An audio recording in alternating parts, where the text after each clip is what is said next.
Dan bagi melihat pula gambaran dalam liputan berkaitan Batu Sapi memilih, kita bersama dengan Wakil Astro Awani di sana iaitu Radi Muslim. Assalamualaikum Radi. Radi, bagaimana untuk kita melihat dengan keadaan politik di Batu Sapi pada ketika ini? Apakah kita mungkin melihat kepada wujudnya pertandingan dalam pentas meraihkan demokrasi PRK Batu Sapi tersebut, ataupun akan ada jalan mudah untuk kita melihat kepada kemenangan tanpa bertanding di PRK tersebut? Terima kasih rakan tugas Najib di studio.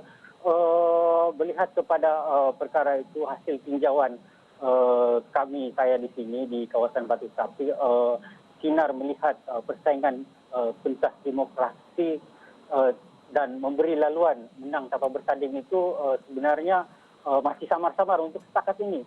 Setakat ini kita masih mencari mana-mana pemimpin atau pihak yang melihat berminat untuk bertanding di kerusi ini. Dan saat ini hanya seorang yang satu parti, yaitu daripada Warisan, yang mengakui akan meletakkan calon. Manakala parti-parti lain ataupun individu lain belum mengeluarkan sebarang kenyataan. Dan perkara ini menjadi sangat samar-samar.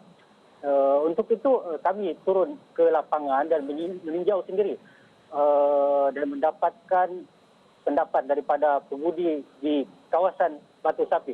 Dan apa yang mereka harapkan, perkara agar tiada persaingan bagi pilihan rakyat kecil Batu Sapi ini memang perlu diterima agar demi mengelakkan penularan wabak COVID-19 ini. Dan untuk itu ikuti liputan yang kami sediakan. Radi, bagaimana untuk kita memahami bahawa suara-suara penduduk ini, adakah mereka menyuarakan kegusaran? Sudah pasti di sana pun ada kluster baru di kawasan dalam Parlimen Batu Sapi itu pada ketika ini. Tetapi bukan itu sahaja, kita juga ingin melihat petugas SPR juga tidak mahu bertugas kerana gusar dengan penularan COVID-19. Bagaimana ini akan dirangkumkan oleh Radi sendiri untuk melihat kepada suara-suara rakyat ini? Adakah sekiranya berlaku juga pertembungan dan juga pilihan raya, adakah mereka tidak akan keluar mengundi? Oh ya, Najib. Hasil tinjauan yang kami lakukan, perkara itu memang betul. Ada di antara mereka yang kami temui, ada di antaranya yang takut untuk keluar mengundi.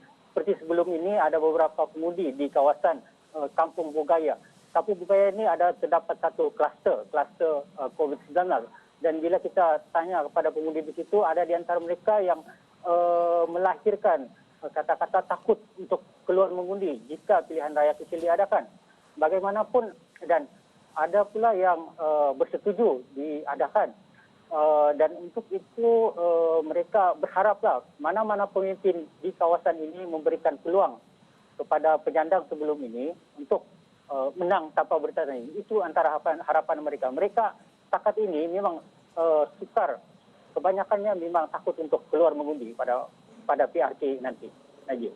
Ya, itu adalah kegusaran penduduk-penduduk di Parlimen Batu Sapi yang kami akan bawakan. Radi juga akan rangkumkan. Kita melihat bulan hadapan sepatutnya pilihan raya kecil ini akan diadakan, tapi kita melihat setakat ini hanya Parti Warisan sahaja yang meletakkan calon. Parti-parti yang lain ada yang sudah mengatakan tidak bertanding, tapi ada juga parti yang masih lagi belum menyatakan pendirian. Bagaimanakah perkara ini, perkembangan ini kami akan bawakan dari semasa ke semasa di Astro Awani untuk kita melihat sama ada ia akan berlaku ataupun tidak.